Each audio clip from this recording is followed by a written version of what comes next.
करवोगे के छौड़ी राजा गिर पहाड़ पर तोरो बेटा करवोगे।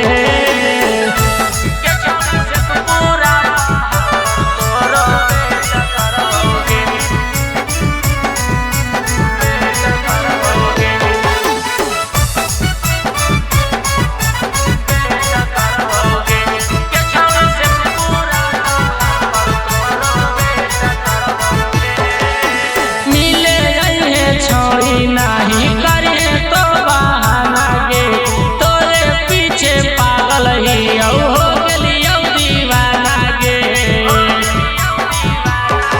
अगे मिले है छोड़ी नहीं करे तो बहाना गे तोरे पीछे पागल ही हो गलियो दीवाना गे। करी है मई से जावा तो साले टकरवाओगे जावा तो साले टकरवाओगे।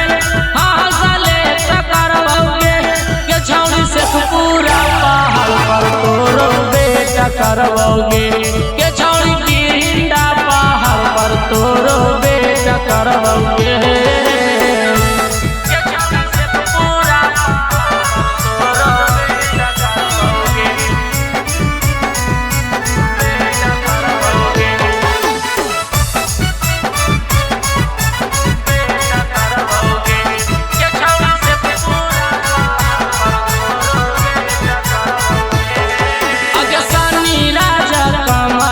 के मानली है बात के घूरा बल बाजार छोड़ी दोनों एक साथ गे।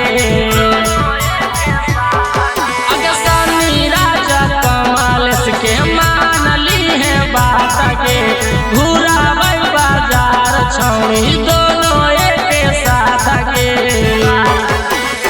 साथ वाला फटुआ नहीं दिले टकरवाओगे फटुआ नहीं डीले टकरवाओगे नहीं डीले टकरवाओगे के छौड़ी से पूरा पहाड़ पर तोरो बेटा करवाओगे के छौड़ी गिरिंडा पहाड़ पर तोरो बेटा करवाओगे। प्रेजेंटेड बाय कलश रिकॉर्डिंग स्टूडियो चेवाड़ा।